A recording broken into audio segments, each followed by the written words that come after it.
All right, are we on?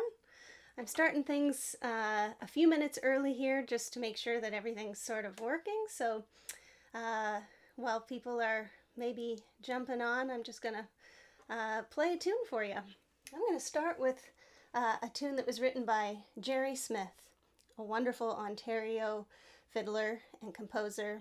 Great guy. We lost him a few years ago, but I've always loved this tune that he wrote called Sam's Sugar Bush.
Looks like we're working. Thank you guys. Hi John, hi Steve, and Manuel and Emily.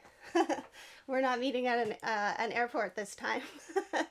Emily's a great fiddler, and we crossed paths at the airport, I think, shortly before self-isolation started up. I'm going to give it a couple more minutes, play another tune. This is a waltz that I wrote called The New Waltz. Inspired by my friend Jerry Carell from Grayson County, Virginia. He wanted me to write one about the New River, and so I did. But there was already one called New River, so we just call it The New Waltz. Just checking in here. All right. Oh, thank you, Johnny. He says, I love how you smile when you play, and I love it. All right, The New Waltz. Thanks for bearing with me as I check levels and stuff here. I'm hoping that you can hear everything okay. When I'm finished playing and we're just chatting, I might turn the mic up if you're having trouble hearing my voice, but I can see your comments, so let me know if there's something that needs to be adjusted.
Hi, Jackie. Hi, Joe. Joe and I recorded that waltz together on our CD. Oh, I gotta stop touching my desk. It's making it shake. I was propping my legs. Not a good idea. Thank you, Lisa. Hey, Sue. No, I'm not gonna dance. This is mostly a Q&A, just a few tunes to start things off, and I don't have the camera set up far enough away. If I danced, all you'll see is my waist at this point, and I'm not up for that. I'm going to play one more tune before I take some questions and tell you what's going on.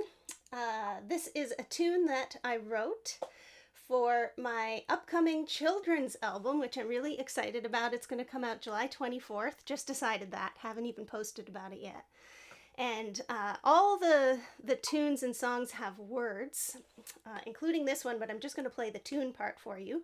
But I will tell you it's called A Little Dance, and the words instruct people how to sort of dance along to it. So here we go.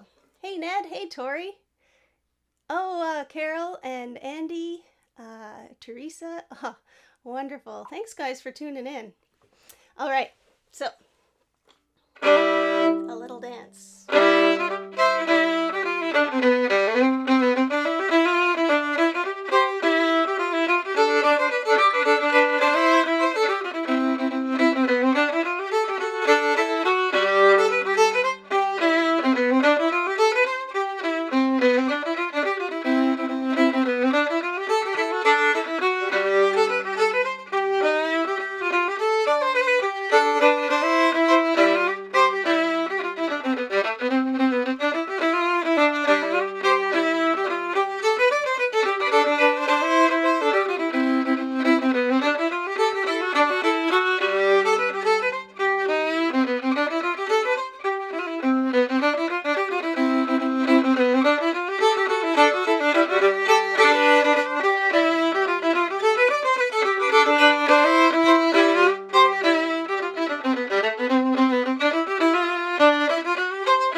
In that one, but I'll give myself a little break. I wrote it not too long ago, and I haven't got to practice playing it live. So, oh, all right. Hey, Reed. Oh, watching and playing along in Norway. Excellent. Erica says her son is playing along, playing the spoons. That's terrific. Oh, hi, Hillary, another wonderful fiddler and dancer tuning in. Very cool. Hey, Jim. Okay, so I'm going to take a break from reading your comments and fill you in on the excitement that I had around here yesterday. So every time we go to do a live stream type thing, I try to learn and get a better setup and better lighting and better sound, which I hope is going okay this time. And so I spent a long time yesterday getting some new software, getting it all working, getting some lights set up, rearranged my office so that I could have a half decent background. We have a really small house, so that's always a challenge. And I just got it all working. It was about 4:30, and I did some tests and everything seemed really good. And then I heard thunder and saw the lights flash, and then lightning and a huge bang in the other part of the house out where Cody was making dinner, actually, and ran out there, and turned out that everything was okay. We started getting some hail, and everything was fine except for 3 blown lights in the kitchen and the internet, the router. And we don't have any cell reception at our house. So when we lose the internet, we also lose our phone. And so we're virtually unreachable.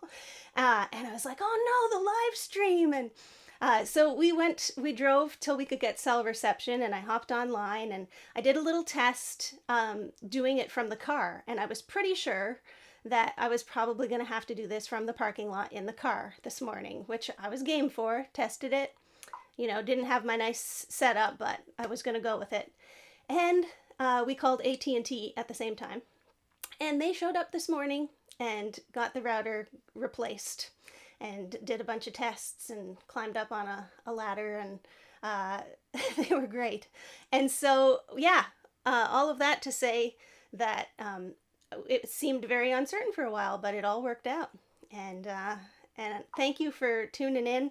I've never done a live Q&A type thing before. Usually it's just music and it's very much performance. But if you haven't seen any of the other Q&As, on the 20th of every month this year, I've been releasing a video that answers questions that were sent in by some of you at the end of last year in preparation for this year, which is my 20th anniversary of leading the April Virch Band and of touring, which has been an honor and a pleasure. And since we're all at home and it's halfway through the year, I thought that it might be nice just to connect with you a little bit in real time. Harder to do when we're touring, but we're not touring. So here I am, and going to see if there's some questions here. So let me just scroll back, bear with me for a minute, and look a little bit to see if there's anything about questions you want answered. Okay, Hillary is asking a question here. Could you talk about how COVID has affected musicians in the industry, and how do you think it'll affect our future? I don't know how it's affected everyone else, other than, we've all had a lot of touring canceled. And, we've lost our income and our jobs, and luckily we can teach a little bit and try and do different things to help along with that. But as for the future, I think it's really uncertain at this point. I wish we had a crystal ball, but we don't. I think that there's not only the matter of it being safe for everyone to go back out, but there's also the matter of, do audiences feel comfortable coming out to shows? Do they feel like they're putting themselves at risk a little bit too soon? So there's just so much uncertainty right now, and I think, I've just been taking it one day at a time.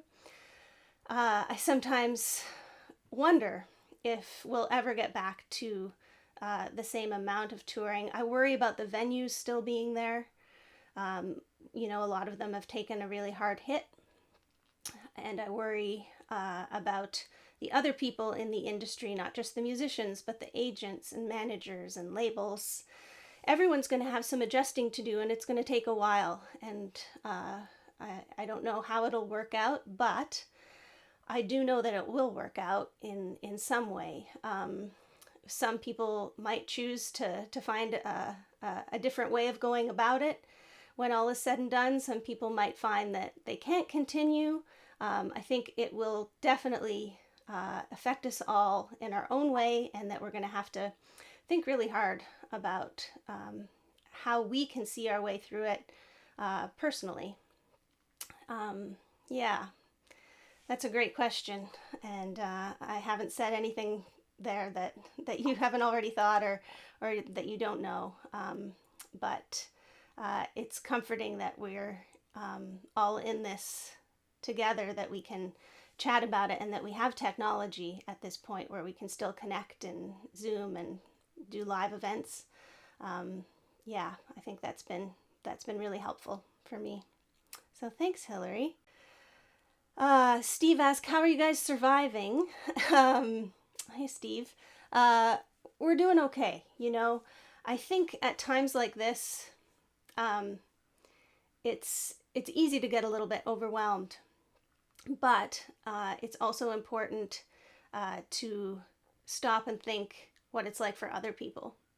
And yeah, we've lost our job and we can't, tour, and things are tight, financially, but we're healthy. Our families are healthy. We miss them. And we're able to be self-isolated. We don't have jobs where we have to go out and risk. And yeah, we've just been focusing on that, and it's really kind how everybody is trying to help each other out. We see that. We get your emails and your messages, and we're trying to do that for other people too, pass it along. So we're doing okay. Let's see. Ned says our band only has 5 or 6 dates left for the year. Ned plays with Becky Buller, and yeah, we're about at that point too. Everything has canceled through. We have one tour that hasn't canceled yet at the beginning of October, and some stuff in November and December that hasn't canceled yet. And we don't need to make that call yet. We sort of feel like we have more time to see how things are going before we have to make that call. It's possible that they'll cancel, but we're in a similar sort of situation.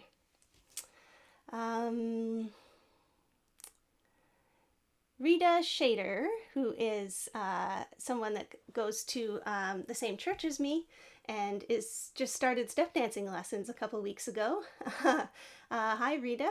Hi, Rich. Says, what brought you to Asheville? Which is a great question. My husband, Cody, has been living here for a number of years. I have to guess, like 8 or 10. And we've been bandmates since 2007. And we got married 2 years ago. And so when we got married, I started splitting my time between Ontario and here because he had his home here. And yeah, so I have been here since COVID started and can't cross the border right now. So at the moment, it feels like usually I spend all my time on the road, and then when we weren't, it was either place, but it's been here lately. Let's see.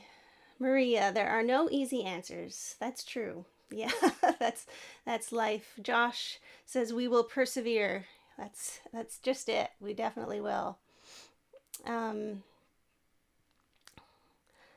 Penelope Callender, Isaac Callender, who is a tremendous friend and a previous April Virch band member, says hey, and I'm glad for that.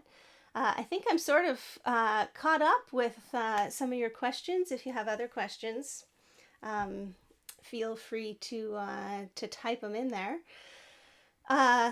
Also, wanted to let you know, I posted it not too long ago, like maybe a week ago.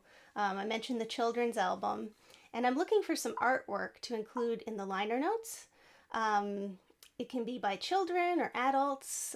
Everybody's welcome to participate, but it's a homemade project recorded at home, and I just want it to sort of have that feeling.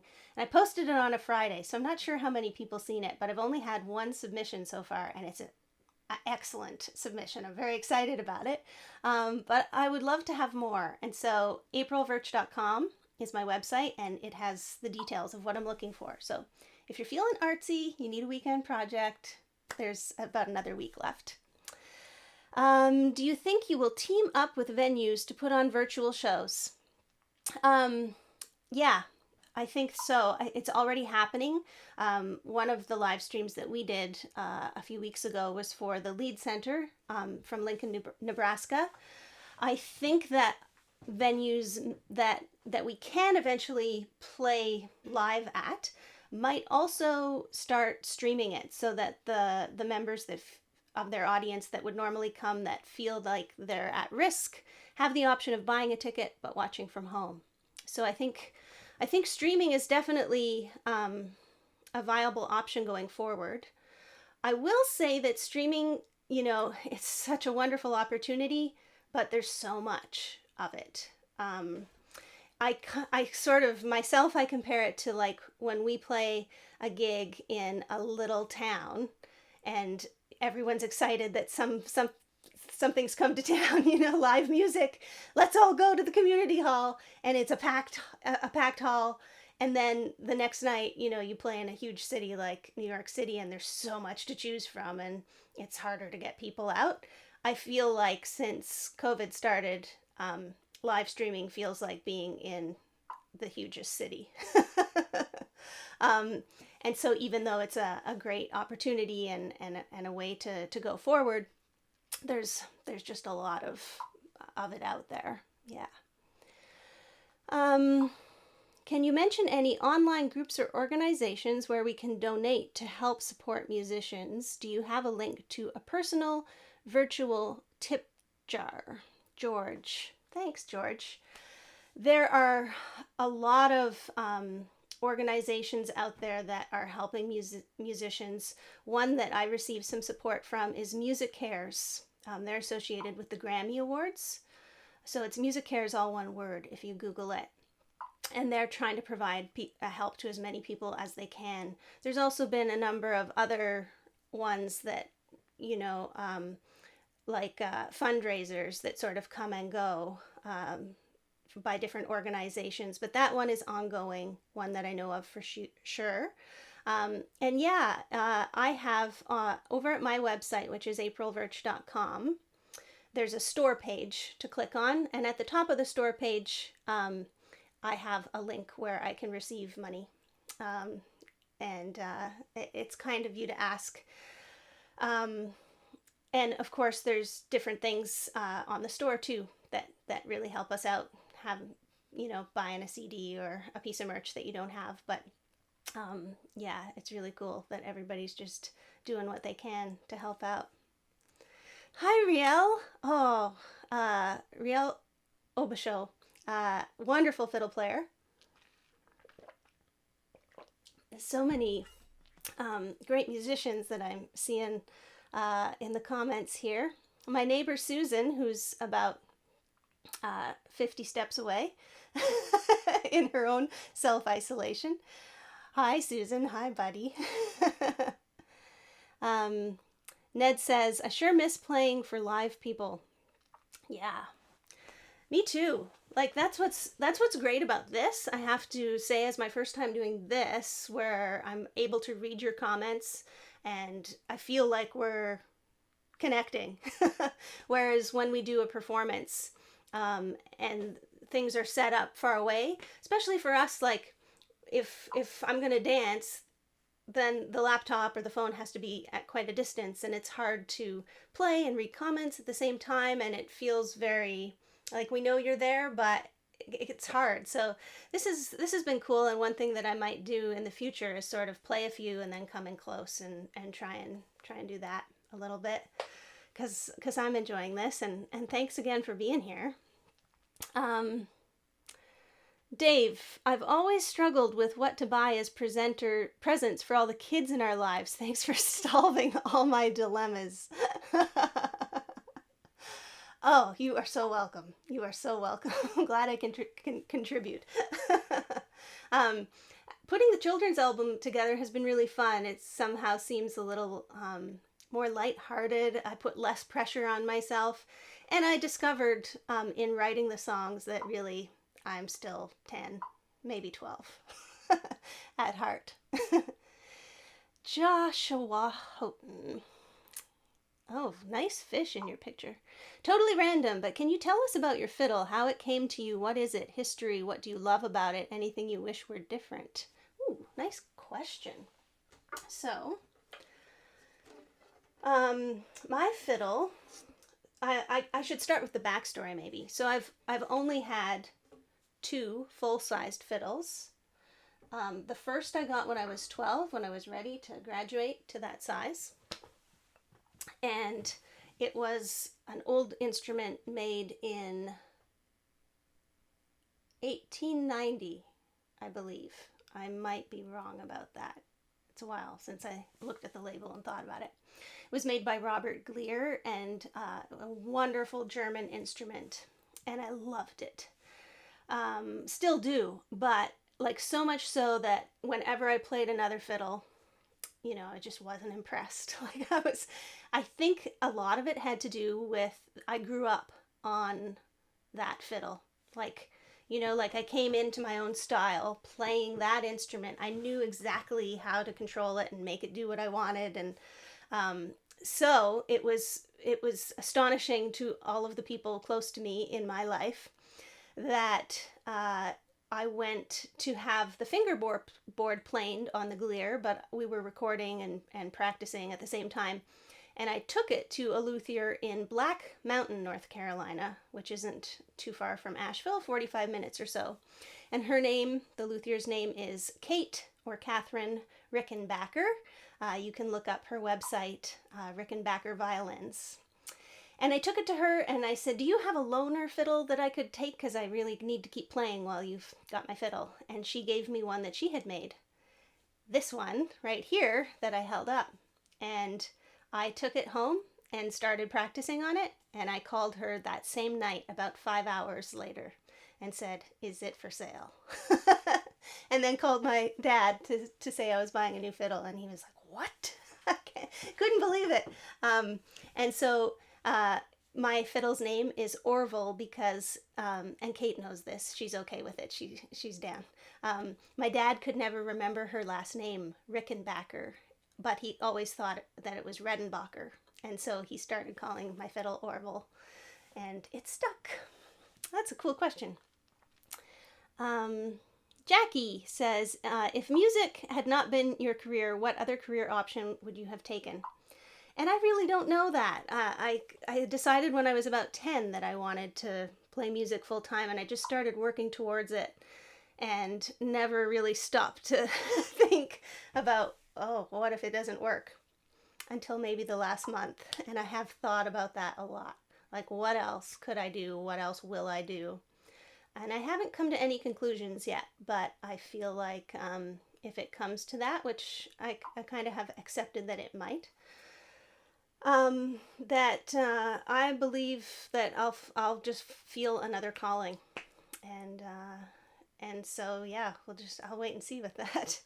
But I have faith that that things work out the way that they should, and that you have to be true to listening and following. So that's that. Michael, saw you perform at Northeastern Illinois University and helped with the lights. Good to hear from you, Michael. I hope we get back there soon. Maria. Maria is our UK booking agent. And it's lovely to see your smiling icon looking up with the thumbs up. Are you going to the Junos next weekend? I know you're nominated. So it's just a virtual event, and it's going to happen, I think, it was supposed to happen in April.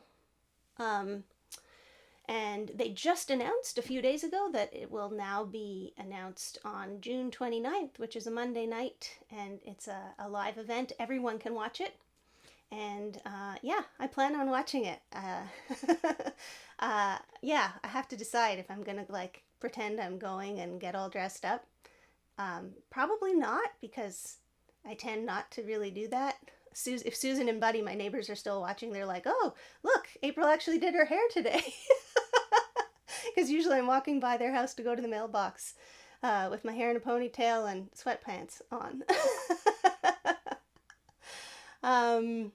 So yeah, thank you for asking about that, and I'm gonna watch it. Joe Newberry, hey buddy, our set for CBA was wild, wasn't it? Yeah, so a couple weeks ago, Joe and I were honored to do a set for the California Bluegrass Association, and we taped it. So Joe did two things where he taped himself and sent them to me, and then I listened to him with headphones and played along, and then I did two and sent them to him. So we did 4 all together, and they synced it all up, and yeah, it worked, but it was tricky. That was a first. I'm glad I didn't have to edit it. That's all I have to say. Let's see. Speaking of fiddles, I watched your Olympic performance. How come everybody's bows were shredded? That's a good question. So we didn't use our own fiddles, which you probably guessed judging from the colors. We each had our own color. I was yellow and my fiddle was yellow. And they were basically prop fiddles because, you know, we were at great heights and dancing around. Me in particular, I was a great danger because my heels were about that high and I couldn't barely walk in them. and and so the bows were also probably $20 bows. Can you get a bow that cheap? If you can, that was them. And it was synthetic hair that, you know, was not taken care of. And so when you play a bow like that, for real, like you're used to playing, the hair just flies. And I think we had a couple. I think they might have given us a bow to use for rehearsal, and then they were falling apart so bad that they gave us new ones for the actual performance. But yeah, it was more like a toy bow than a real bow. So that's why. Brian Virch, hi April. Things are opening up here in Vancouver and we're going to do a show tonight at our local bar. Expecting a small, still somewhat socially distanced crowd tonight, so we'll see how it goes. Maybe you can come to Vancouver to do a show soon. Ah, well, have a great gig. Yeah, things are starting to open up at different rates in different places. We feel pretty good. We're out in the country here, where we live near Asheville in North Carolina, and we haven't really gone out just because we don't have to. But it's one of the worst states right now, since reopening especially. And so, yeah, it's one of those things, getting on an airplane, the thought of that right now, I'm not ready, definitely will feel more comfortable driving to our first shows than flying, but it's such a personal thing, everybody's going to approach that differently. But we love British Columbia and we love being in Vancouver, so I look forward to when we can get there again and yeah, have a great time tonight. It's exciting. I think I'm going to be super nervous to play my first live gig again, like rusty and just like I keep trying to imagine what that first show will feel like, and I can't really. I'm going to have to practice a lot, I think.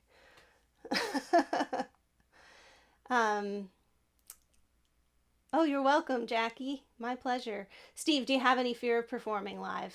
I'm assuming you mean, well, I'm not sure what you mean. Tell me what you mean, Steve. Do you mean because of COVID? Or just nerves in general? Ned, you're in Asheville now. You live near Weisberger. Uh-oh. Yes, I do. Before this started, we had 2 dinners together. And now we've been staying apart, but not for long. I think there's a little delay, so I'm waiting to hear back from you, Steve, on your question. COVID fears. Okay. Yeah, we're scared. I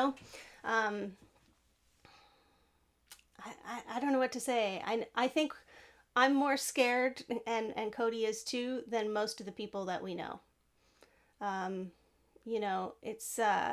It's just one of those things where everybody feels it differently, but we're worried about it, and we're just gonna kind of wait and see how we feel when it's time.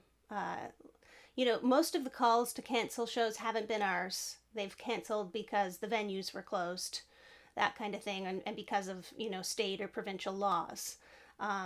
Soon we'll be coming up on the time where things are open and you're allowed, and so we might have to make the call saying, that's too far away, we can't drive there, and we're not ready to get on a plane. That hasn't happened yet, but it probably will at some point. So I plan to just go for about half an hour here. I don't want to bore anybody. I feel like I'm just rambling on, but I do usually like to talk, and this has been kind of fun. So maybe I will I'll play another tune and then say goodbye. Let's see.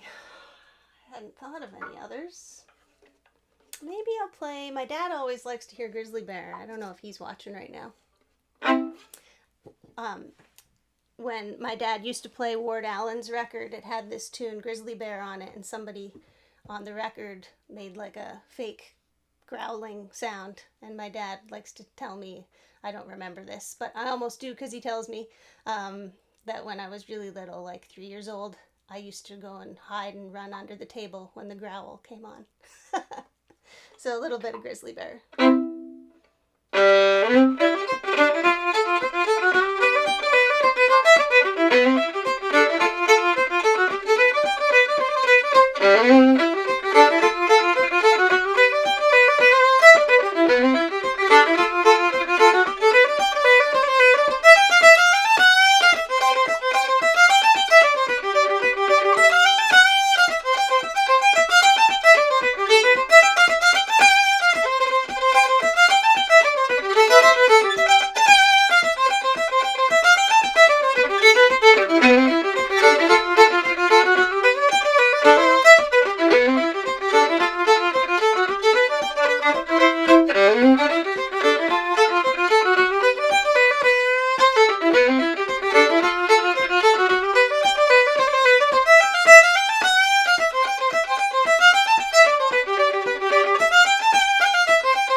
All right. Well, thank you again, guys. I hope that you have a great weekend, and I'll be in touch.